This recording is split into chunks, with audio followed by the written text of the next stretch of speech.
There's a mental health crisis in the world right now, and it is only getting worse. Even before the COVID pandemic, there has been a consistent increase in mental distress over the last decade. This impact is even higher, with young adults facing an uncertain future.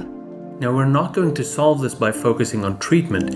Instead, we need a much more proactive approach.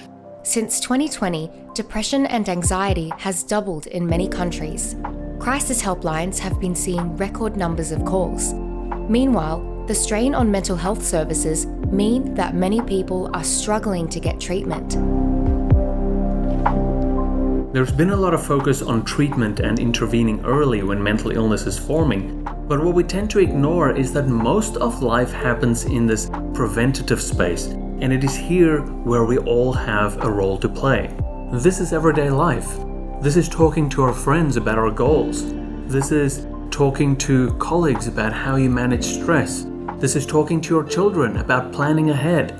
This is talking to your family about how your sleep is going, what you're eating, what exercise you're doing lately. This is talking to your partners about how do you stay motivated. This is where we take the time to stay in touch and connect with people.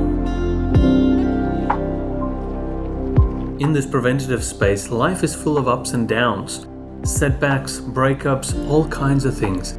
This is where you might notice a friend not really staying in touch anymore, or a family member going through a hard time, maybe a coworker dealing with grief. These things are not mental illness, but they might become that if we ignore the signs and we don't take proactive action. And this is where we need to talk and we need to connect and we need to support each other and help each other get back to a more positive state. These everyday life interactions are really where we need to focus our efforts to lift our own mental health and to lift the mental health of the people we care about. Resilience First Aid teaches you how to proactively support the mental health of others. Here you learn how to have proactive conversations about what builds resilience and what protects mental health. It also teaches you how to recognize early signs where support is needed and the language to talk about it. It's this shift to being proactive that is the single most impactful investment that we can collectively make to improve global mental health. This is Resilience First Aid.